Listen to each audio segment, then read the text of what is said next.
Welcome to Trinity Radio. I'm so glad you're here. I'm Braxton Hunter, and you found the Christian channel that loves atheists.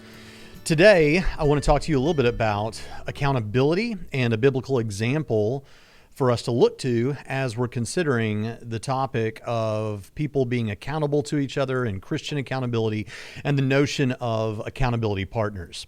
Now, don't go away. If this is the only video you have seen from this series, it's fine. It's a standalone video. But this is in a series on the book of Genesis. That is a verse by verse through the book of Genesis. And it just so happens that at this very moment, we are in the midst of a scandal in the Christian evangelical world as well-known Christian speaker, preacher, and apologist Ravi Zacharias has, there's been a report that's come out about all of the sexual allegations that seem to have been corroborated. I mean, it seems like Ravi did this. And so there are several things that always happen when this takes place, when a Christian leader falls. First time I remember hearing about it was even as a child in the 1980s when people on television, Christian leaders that had television ministries, started to fall into sexual immorality or other kinds of immorality.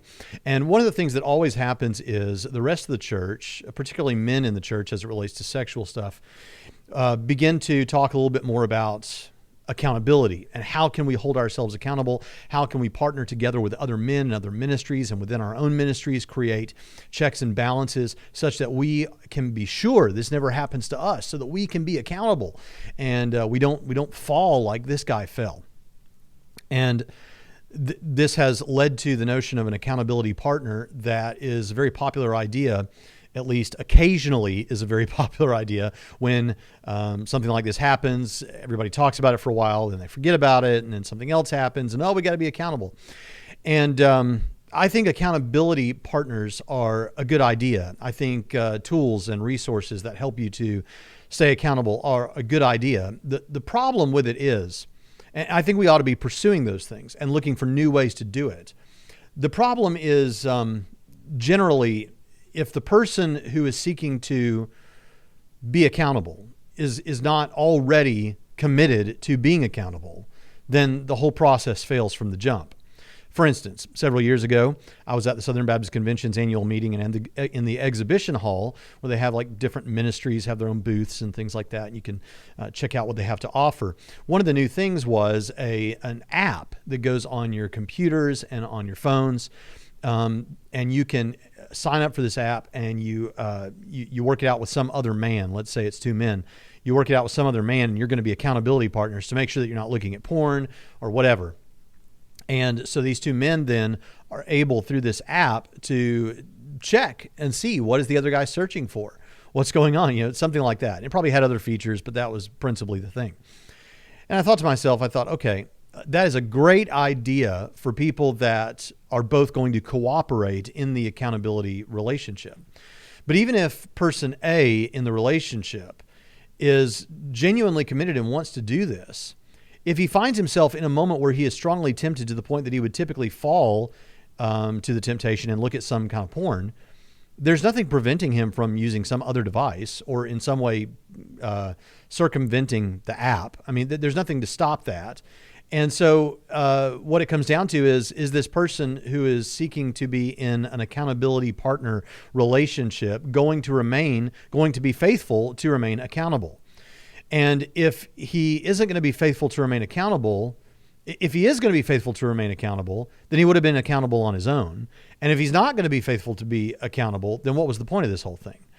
And so it can be really problematic. Now, I do like the idea because it adds another layer to this thing. It adds another little violation you're going to have to make, a violation of your agreement with some other person, one other bit of pressure and that sort of thing to keep you on the straight and narrow with these things.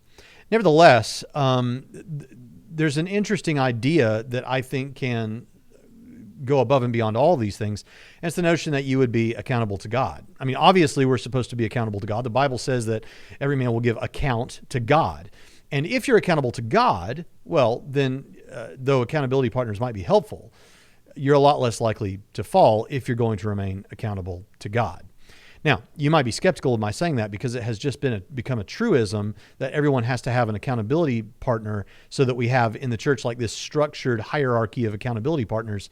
And we're going to talk a little bit about that today. So some of the criticisms and objections that you might raise right from the beginning, I'm going to deal with as we move through this chapter of the Bible, Genesis chapter 39. But I also want to say that I want to reaffirm, I'm not against the notion of accountability or accountability partners. I think that we ought to be having them and looking for new ways to be accountable. I'm just saying that ultimately, if a person is not walking with the Lord and seeking to walk with him daily, then no amount of accountability checks and balances are ever going to do it. And so we just need to be realistic about that. But there's a solution, and that's that you be accountable to God. Now, we're going to look at Genesis chapter 39. And for those of you that are already familiar with the story, this is the story where Joseph is propositioned by his master's wife, Potiphar's wife, and does not fall for this, but every single day she keeps pressuring him, and ultimately she accuses him of attempting to sexually assault her or rape her or whatever, and he's thrown into prison. Now, there is, as this is a commentary on the book of Genesis where we want to deal with apologetic material when it's necessary. So if there's something that skeptics say about a passage of the Bible, we want to provide some sort of a perspective on that in this commentary on Genesis. And so this is actually a place where that can happen, because in the ancient Egyptian text, there is a story that some people think is that the story of Joseph in Genesis chapter 39 is just kind of ripping off or parodying this story. And that story is called The Tale of Two Brothers, Anubis and Bata. And I'm going to try to summarize basically for you what happens in that story, because while there are a couple of places where you can kind of, if you squint your eyes and cross your fingers and turn your head sideways, you can kind of see how someone would parallel these two, but it's not, there's really only a couple of details that really fit, and the rest of it is bizarrely different from the story of Joseph in such a way that it's hard to see why someone would think that they could get the allegation through that the Joseph story is just ripping off this story. So in the story of the Tale of Two Brothers, basically what happens is you've got two brothers. And this is different than this. This is a little bit different than, so the two brothers in the story of two brothers, the brothers, if we're going to parallel the story of Joseph, would be the parallel of Joseph and his master, who is not his brother, Potiphar. So already we see a pretty substantial difference. If you were ripping this off, why not just go ahead and make them brothers in some way? We've got plenty of brothers in the story of Joseph to pick from, right? But anyway, so you've got these two brothers that represent Joseph and Potiphar, if we're making the parallel. And in the story of two brothers, the tale of two brothers, the younger brother goes out and he's working in the farm. That's another difference. It's an agricultural sort of a setup, and he's dealing with all those sorts of things. He comes back, and his brother's wife is there, and he asks her to get for him some more seed, and she won't do it, and so he goes to do it himself. And as he's lifting these bags of seed, she basically looks at him and recognizes that he's Brad Pitt. He's gorgeous. She wants to see if maybe he'll sleep with her for an hour, and in fact, it does specify have adultery with me for an hour. And so he won't do it. And in this case, she goes, so after he leaves, she eats a bunch of grease and fat to make herself sick. And then when her husband shows up, she says, your brother tried to rape me, basically. That's the parallel, really. And so there's nothing about a cloak. There's nothing about a day after day sort of thing as far as I recall. And she eats this grease and fat and makes herself sick. And if I'm getting some of the details wrong, sorry about that, but it's basically right. And so the brother goes out to pursue Bata, who has this allegation against him. But Bata is tipped off to this because one of his cows actually starts talking and tells him and warns him about what's going to happen. And so the brother is coming after him, and he runs away. And as he's running away, he prays, and one of these gods creates, like special creation, instantaneously creates an alligator pond between he and his brother as his brother's chasing after him, so that it stands between he and his brother, and all these alligators in there. And so the brother makes the allegation, and Bata says, no, this is not true. And in fact, in demonstration that it's not true, he actually castrates himself with a knife that he has. He cuts his genitals off, throws them into the pond, and a catfish swallows them up. And then he goes off somewhere or whatever. So you can tell that this is a wildly different story. The only similarity that's there is the allegation that an innocent man tried to rape a woman or sleep with a woman. And you might think, well, that's substantial. And okay, fair enough. There's that similarity. But if that's what you're hanging your whole case on, that's pretty weak to hang your whole case on. So I hope that that's enough to familiarize you with it. You can check those things out on your own if you like and go a bit further. But that's basically what's going on with the tale of two brothers. So let's get back to Joseph, and let's keep in mind what's going on culturally right now in the evangelical world with Ravi Zacharias and even a couple of other people who have fallen into some kind of moral impropriety or another. And let's consider accountability and how all that works as we look at the story of Joseph. In chapter 39, verse 1, it says, Now Joseph had been taken down to Egypt. And by the way, this is picking up from chapter 37, right? You'll recall that in chapter 37, we got to this point, and then chapter 38 was an aside to talk about Judah and the whole scandal that took place there. And now we're in chapter 39, we're picking up the story. Now Joseph had been taken down to Egypt, and Potiphar, an Egyptian officer of Pharaoh, the captain of the bodyguard, bought him from the Ishmaelites who had taken him down there. And the Lord was with Joseph, so he became a successful man. And he was in the house of his master, the Egyptian. Now his master saw that the Lord was with him, and the Lord made all that he did to prosper in his hand. So Joseph found favor in his sight and became his personal servant, and he made him overseer over his house and put him in charge of all that he owned. It came about that from the time he made him overseer in his house and over all that he owned, the Lord blessed the Egyptian house on account of Joseph. So the Lord's blessing was upon all that he owned in the house and in the field. So he left Joseph in charge of everything that he owned, and with him there he did not concern himself with anything except the food which he ate. Now, it's important to note a couple of things here. First of all, notice that he's been left completely in charge of everything in Potiphar's house. Potiphar is a high-ranking official in Egypt, and now Joseph has quickly risen to the top of the food chain in his household, basically. And so he's become very prosperous. Joseph is obviously a very impressive man. We saw that he outshined all of his brothers, it seems. We see now that he has risen to the top of the food chain in Potiphar's house. We'll see later that even in prison, he rises to the top of that hierarchy in prison and is in charge of every other prisoner and everything that goes on in the prison. So this is a very impressive man. And as a result of that, or part of the reason for that is that God is blessing what he's doing. And the Egyptians take note of that. Potiphar recognizes that and capitalizes on that. He sees what's going on. He sees that there's something different about Joseph. Joseph's not like every other slave I've ever had. This guy, what he touches turns to gold. We've got to recognize that. And that's an important thing to notice about Joseph. We're going to come back to that in just a few moments. Now, verse 2 and 3 do indicate that central to all the success that Joseph had is Yahweh. But this raises an interesting thing.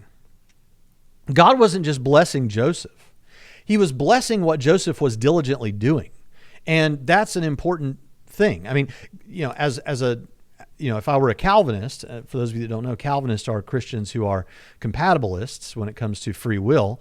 And so they would say that a consistent Calvinist would say that whatever you do, you're free in the sense that you do whatever you want to do. What you're doing is what you chose to do. It's what you wanted to do.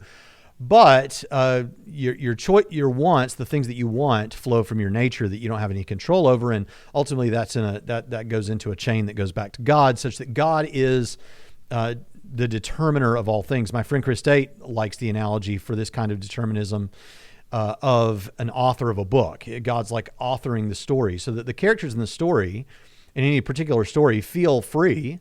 They would say, I mean, if you could talk to the characters of the story, right, they would say, no, I'm free. I'm doing whatever I want. But what they don't know is that everything they're doing has been crafted in this storybook by God. Now, I don't hold to that sort of understanding of free will. I hold to what is called Libertarian Freedom, and that is the notion that whatever you end up doing, you could have done otherwise, or at the very least, nothing external to you determines what you do, determines your actions.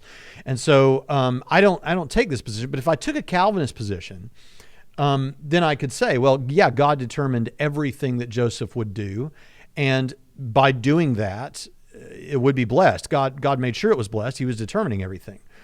As a person who affirms the more robust understanding of free will that I affirm, what I think is important here is God is blessing what Joseph is doing. But if Joseph had freely chosen just to be a dirtbag, basically, or to be lazy, or to sin, or whatever else he might have chosen to do,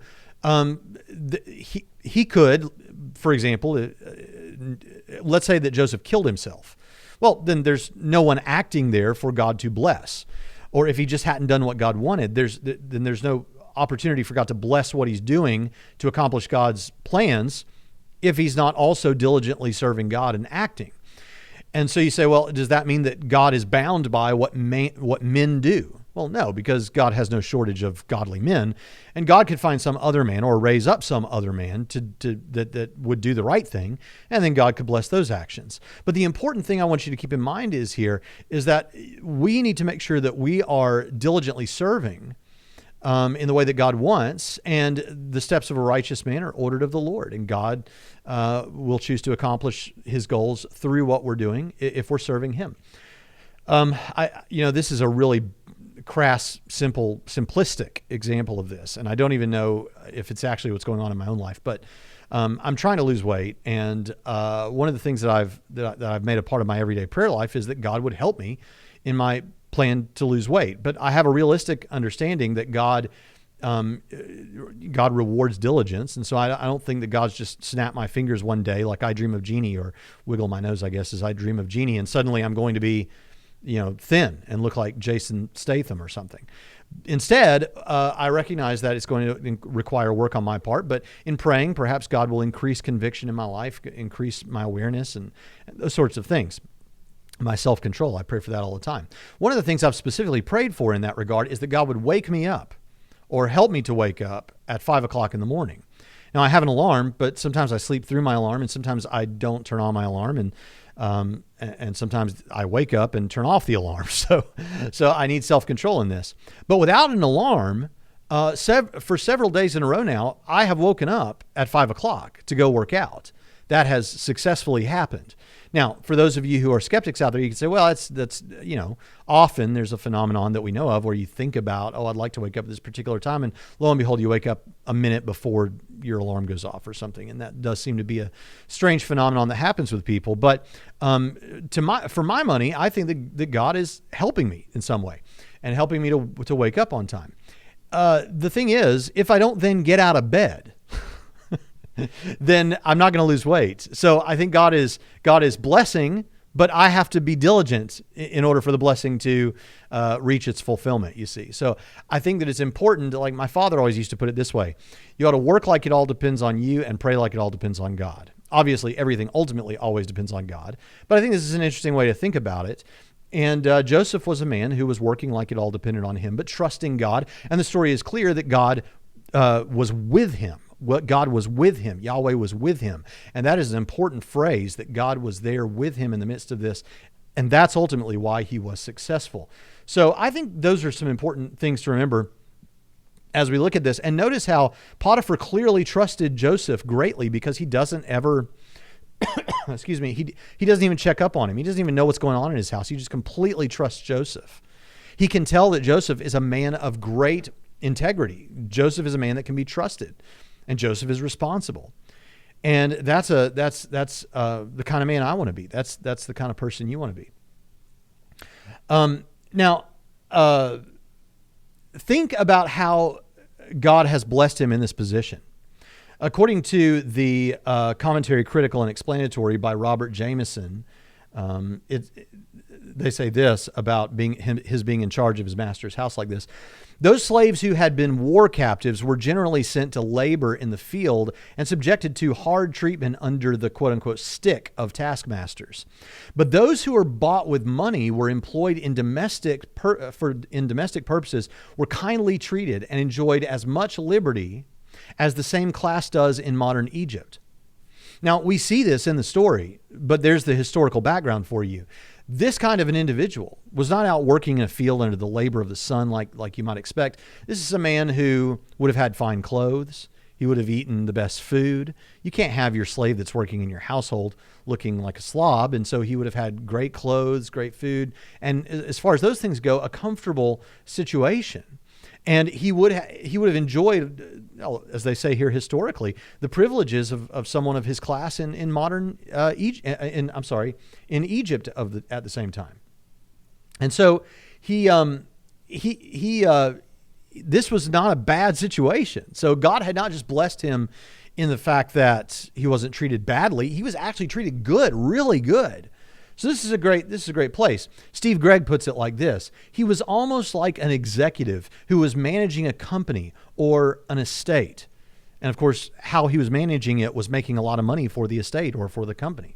So you can imagine he's the guy you'd see with a nice suit in the modern world and driving around in a fancy car and making business transactions. I mean, he was doing a real good job at the time in his day. And this is another great point from Steve Gregg. He makes a great point that Joseph was serving in the role of a steward. It doesn't call him a steward, but that's what he was. Someone who takes care of stuff for somebody else that's somebody else's stuff. None of this was his stuff. None of this was his. He didn't really own anything. He was technically a slave, even though he wouldn't have looked like a slave, and he probably didn't feel much like a slave. That's what he was, and so he didn't own anything. And this is the New Testament context for what we are as believers. There are some Christians that are very wealthy. There are some Christians that have nice stuff and live comfortable lives. But the Christian message is that that's not your stuff. You're a steward for God's stuff. And if God wants that stuff, you better be willing to give that stuff to him in whatever way he deems fit. So that's an interesting New Testament correlation there, I think. So, all right, let's move on. Now, Joseph was handsome in form and appearance. And it came to pass after these events that his master's wife had her eyes on Joseph, and she said, "Sleep with me," or depending on your translation, "lie with me." So she was basically saying, "Have sex with me." This is a very straightforward woman. And she puts it quite bluntly here, and it may well be that this was something she had done before with other servants in the past. She may merely have seen Joseph as an object in her household, a piece of property for her, and to do with whatever she wanted. That could well be. To put it as bluntly as she does and to come straight forward with it like this, it sounds like she's done it before. Maybe we're not getting a fully orbed picture of the situation, but she seemed pretty comfortable asking that question.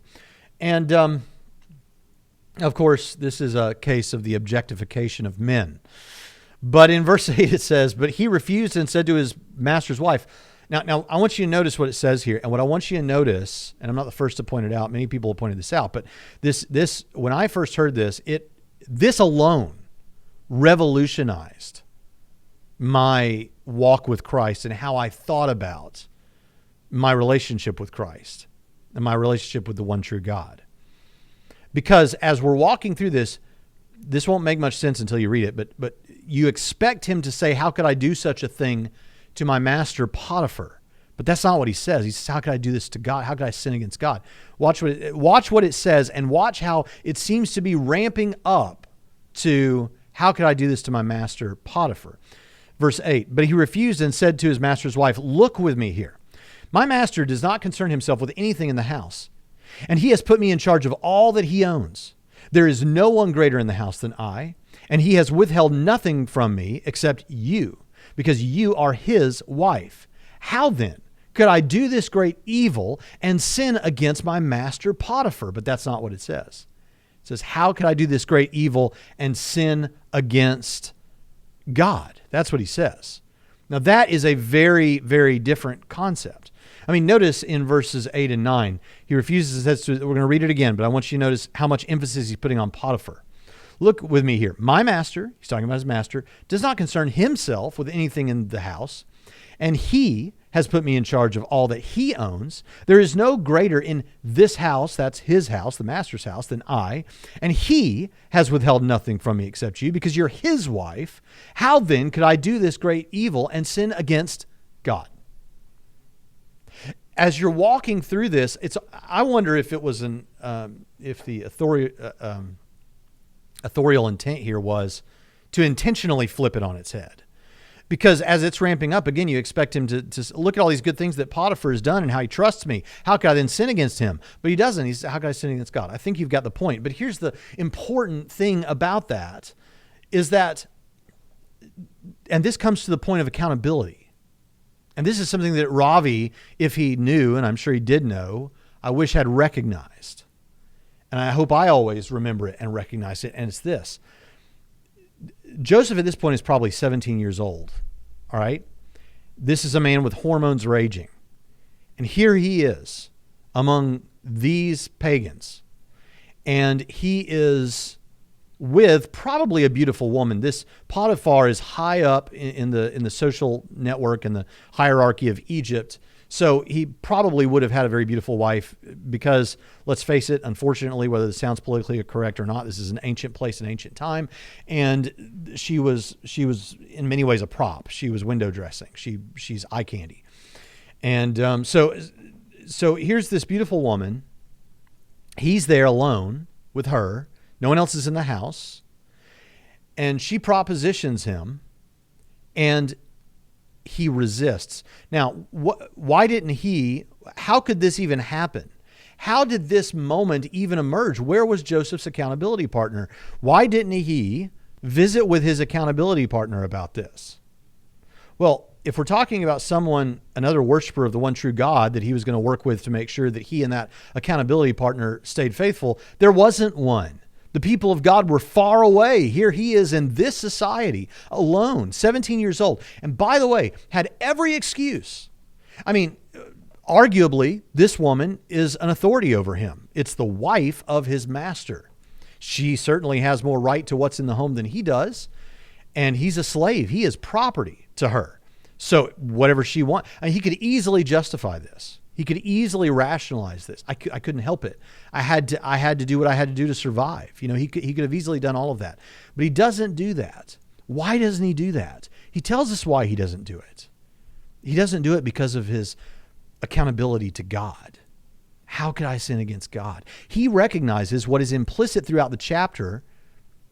No, it's not implicit. It's explicit. The author tells us the Lord is with him. Yahweh was with him. He was successful because of what Yahweh was doing with him.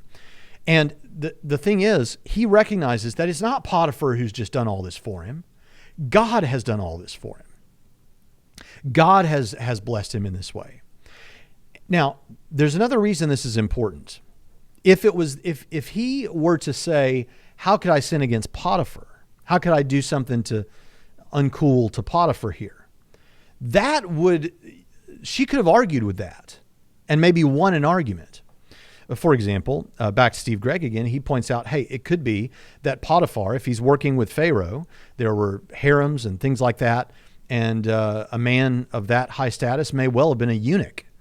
And so sex wasn't even on the table for him. So if he's a eunuch, maybe his wife really is a prop, and what does he care who she's sleeping with? Maybe if it's just, how could I do this to Potiphar? Perhaps she could have argued, well, Potiphar's never going to find out about this. I won't tell him, obviously. You're not going to tell him. There could have been some way of arguing about this. The Egyptians were promiscuous people, and she could have said, this is just how we function. But there's nothing like that. There's nothing like that.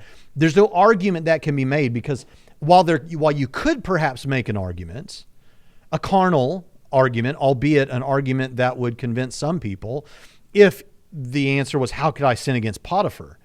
If what you're saying is, how could I sin against God? Well, there's no arguing with that. There's no arguing with that. He's God. I can't sin against God. And also notice Joseph is passionate. Not passionate about having sex with Potiphar's wife, passionate about a plan that he sees unfolding in his life from God. He's seen the dreams about it. He doesn't have all the answers, but he knows God's up to something. God has delivered me to this place. He's done all of this for me. I'm passionate about what God's doing, and I'm committed to that. Now, that is an amazing thing. And I think it goes to show that here's a man separated from all of God's people, and yet he's faithful without an accountability partner. It would have been great if he had had one. I'm not saying that accountability partners are bad. I think they're good. But this demonstrates, I think, the power of my highest accountability partner. The one I'm really interested in pleasing is God. And if that's the case, then you're going to be if you're just accountable to a man or to another woman, if you're a woman, then you're going to be a lot more likely to sin or to fall than you would be if you're accountable to God, because God's there all the time. This sounds really basic and like something you'd hear from a pastor or a youth pastor, but it's true. And it is, think about the things that you do on a daily basis. Think about the sins that so easily beset you in your own life, and ask yourself, could I do that if Jesus was right there with me? Would Jesus participate in whatever it is that I'm doing? And I'm not just obviously I'm not just talking about the sins that are represented in the story. I'm talking about whatever it is. Perhaps you're a stay-at-home mom, and for you, or a student or somebody like that. Perhaps you're a person that works in a cubicle, and you feel like a cog in the machine of a business that is faceless to you. If you're any of those people, is laziness an issue for you? Nobody's really going to find out. It's fine. I'm going to go ahead and just sit here and play Candy Crush or whatever it is. I mean, that obviously seems like a far less sin than what's represented here in this passage, and no doubt. I'm just saying we all have these failings, these issues in our lives. Think about your life for a minute, and maybe you want to pause this video right now and prayerfully consider it in your own life. What is it in my life? Is there something like this that I wouldn't be cool trying to explain to Jesus? Maybe I've rationalized it, but I know that if I'm accountable to God, it's a whole different ballgame than if I'm accountable just to my school or my job or my husband or my wife or whatever. I'm accountable to God. That changes the game considerably. Now, look at verse 10. It says, though she spoke to Joseph day after day, he did not listen to her to lie beside her or be with her. So every single day this is happening. This is not just once. This is every day he's got to face this temptation. Every day. Every single day she's working on him. She's wearing him down. Now, I've taken multiple counseling classes, but I'm not a counselor. But I wonder if this would be seen today in a sexually predatory sort of way, something like the grooming of someone. It's certainly sexual harassment. But she's trying to wear him down day after day. And how long can he resist? Ultimately, when will he fall? Joseph is not perfect, but when will he fall? Would he have fallen? Well, we don't really know, because God kind of gets him out of this situation. You might think, well, no. Potiphar and his wife scheme and ruin his situation. Maybe, but we'll get there in just a moment. But I want you to think about this for a moment. For a lot of men, and the majority of my audience, I love the fact that we have a number of women who watch Trinity Radio. And I'm so glad for you, because you're some of the best encouragements that we have. But the majority of our audience, according to YouTube analytics, is males between 18 and 35 years old. And in that demographic, pornography is a big problem. And of course, unmarried men dating women. And so fornication can be a big problem, even among Christians. And so think about that, because in a certain sense, you face something not entirely unlike the situation that Joseph is in. Now, it's not physical sex necessarily. Maybe it is with a girlfriend. And I should speak to young women too, and people of every age. But in this portion of your life where you're likely unmarried, I actually advocate for getting married young. I'm not pushing that on you. That's not in the Bible. That's just the Braxton International version here. But I got married when I was 20 years old. My goal in dating was not to have fun. My goal in dating was to find the person that I'm supposed to marry and marry her. That was the goal. And I pretty well did that. And I married her at 20 years old. And, sexuality, once you're married, have all you want, that's within the marriage, right? Have all you want. But you face something akin to that with the person you're dating or with pornography. I mean, we have these phones in our pockets all the time. And anytime you're alone, you can just pop that thing out and there's a temptation to look at sexual acts or nudity or whatever. And so every single day, like Joseph facing this temptation every single day. And in your case, it doesn't even necessarily involve, there's not even necessarily another person who knows about it. And you're able, and you could do that and get away with it. How long can you resist? You're going to resist a lot longer if you're focused, if you're doing this, you won't sin against God rather than I won't sin against my wife or my girlfriend or my parents or whatever it is. And but in this case, imagine with Joseph, if someone who, again, is arguably an authority over you, his master's wife, is actually pushing you to do this thing every single day. As I said before, when it comes to sexual sin, and of course this is probably true with any sin that you really want to engage in, it's real tempting. I mean, any excuse is a great rationalization. It could be something that in a sober moment you would definitely not see as a good excuse, that your pastor wouldn't see as a good excuse. But in that moment, it's good enough because you're in a cloud and you're not thinking clearly. And this would have been a great excuse. What am I going to do? I know all these, I'm a slave here. I know all these people aren't Yahweh worshipers, and here I am, and I got to do what she says. But he doesn't do it. No accountability partner.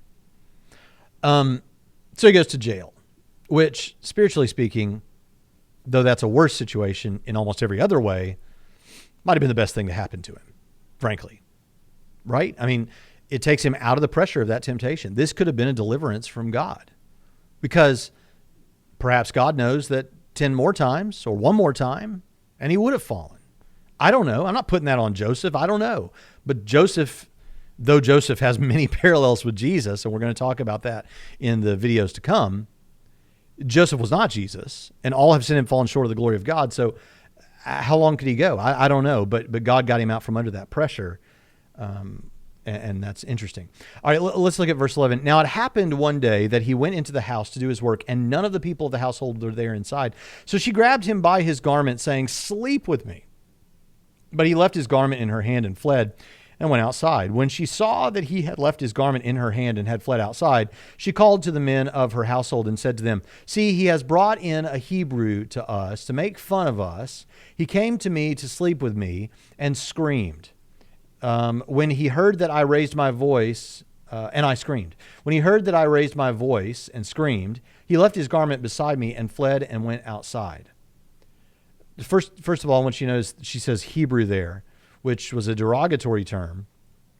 What's great is later Hebrews in Israel, once Israel was in the land, would have heard that, and the story would have a sense of justice to it, that Hebrews were being spoken of in a derogatory way, and yet now they had their own nation, and it had all come out of the history they'd had with Egypt and everything else. But here's the thing, this clearly ticked her off.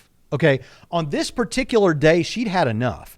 Maybe it was the way he did it, the way he said it, maybe it was just one too many times, but she's ticked.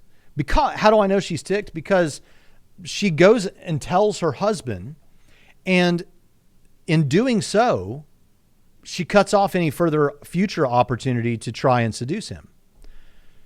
I mean, because she probably thinks he's going to be killed for this. Maybe not. Maybe she knows that the practice is to put him in prison, but the evidence doesn't indicate that, as we're going to look at in a moment. But she's cutting off all future opportunities to sleep with Joseph. And I think the best explanation is that she's had it up to here and she's mad. And so she, verse 16, so she left his garment beside her until his master came home. Then she spoke to him with these words, the Hebrew slave, there it is again, whom you brought to us, came in to me to make fun of me. But when I raised my voice and screamed, he left his garment beside me and he fled outside. Now, when his master heard the words of his wife, which she spoke to him, saying, this is what your slave did to me, his anger burned. So Joseph's master took him and put him into the prison, the place where the king's prisoners were confined, and he was there in the prison. Okay, now, here's an interesting question. Did Potiphar believe his wife? Well, yeah. He threw Joseph into prison, right? Well, he's angry. It does say he's angry, but is he angry at Joseph or is he angry at his wife?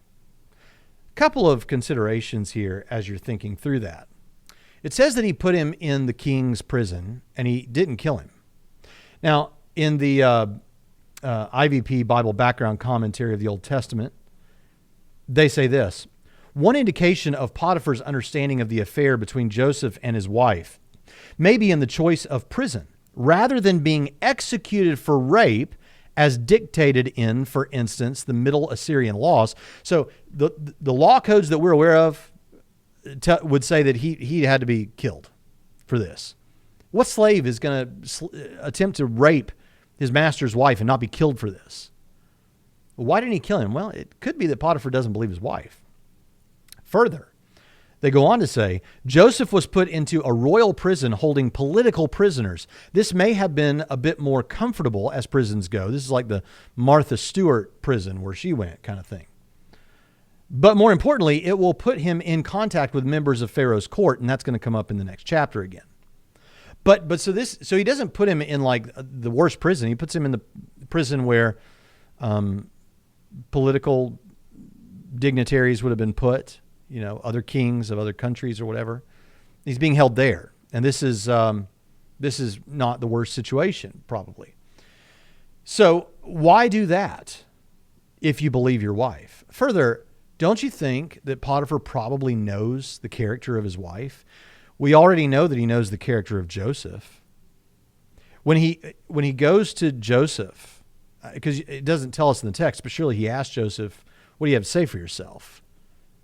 Joseph, who he knows to be a man of high character, probably says something like, I didn't do it. It's not true. And, I know the characters of people in my life that I spend time with every single day well enough that you can kind of eyeball what happens. I've got two daughters, and they are both wonderful girls. They both make mistakes. And depending on what the issue is, I can hear them describe it to me. And I'm not saying that I have like perfect precision here, but once I hear both sides of it, one from each daughter, I can kind of tell what happened based on my knowledge of how they have responded in the past.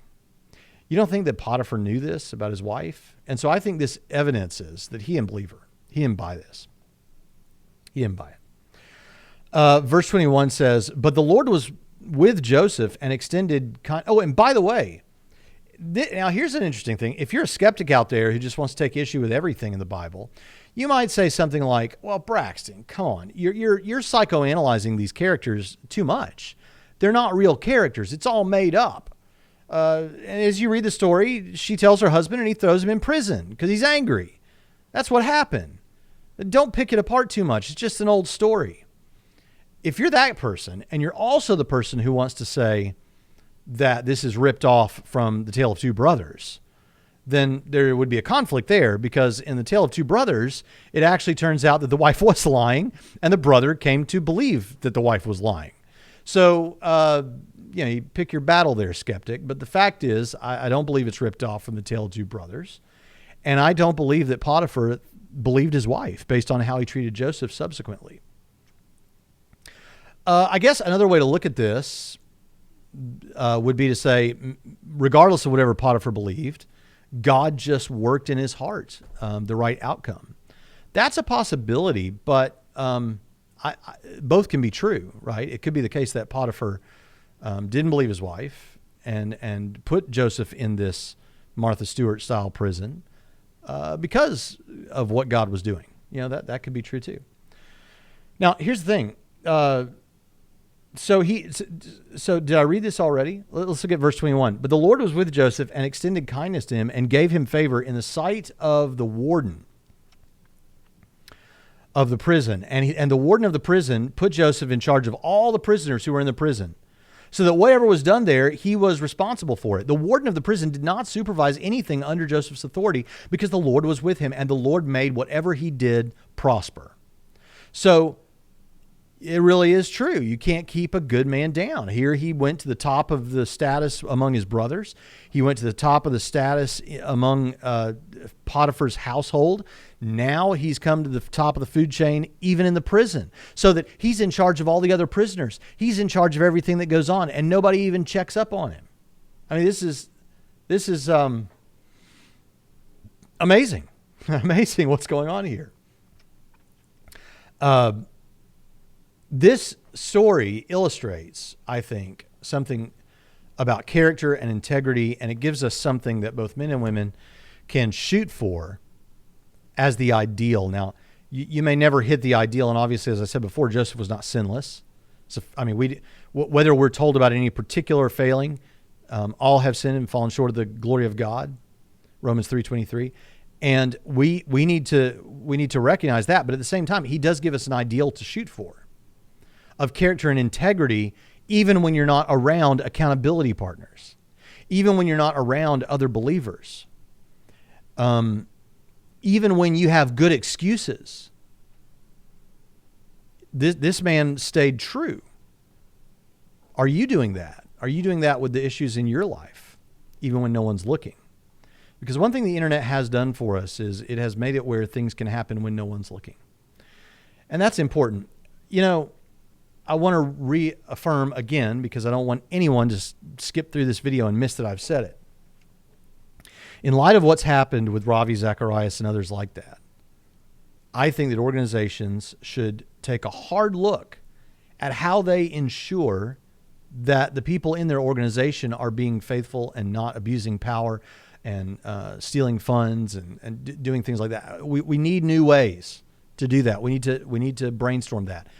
In our personal lives, if there are electronic resources or strategies that help us to that serve as another layer against the sins that we fall into, then we should innovate those. We should take advantage of those. That's true.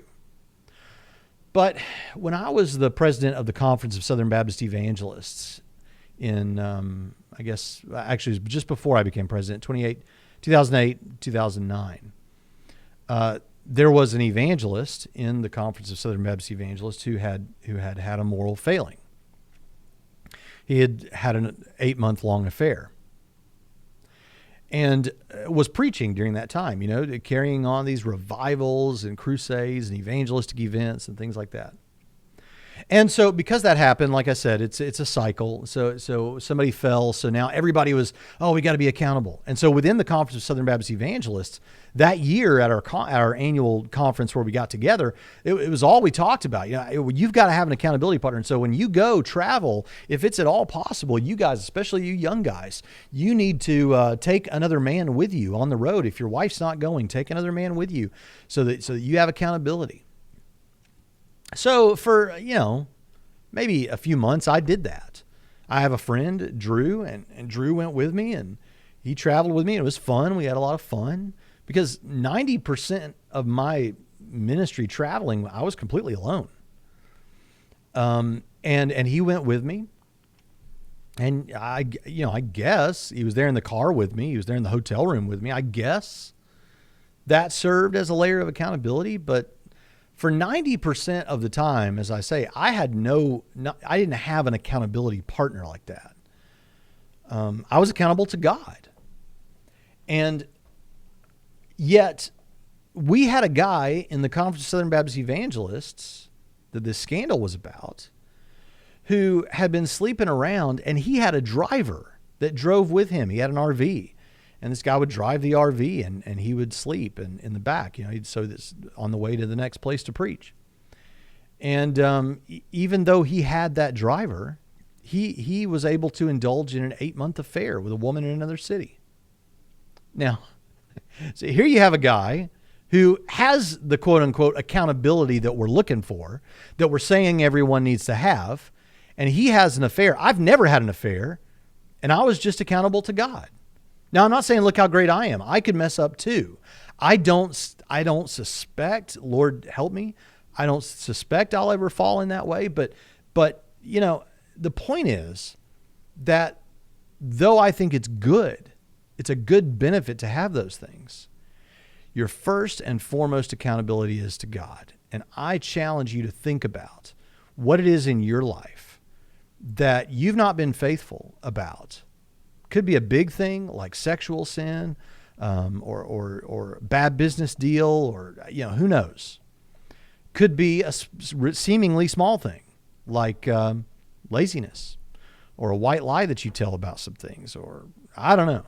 You know yourself better than I do, and ask yourself how you should deal with that. What should you do? Because you should do something, and maybe nobody else knows about it, but God knows. And like Joseph, we should find ourselves saying, how could I do this thing and sin against God after all he's done for me? Hope you've enjoyed this, and I'll see you next time on Trinity Radio.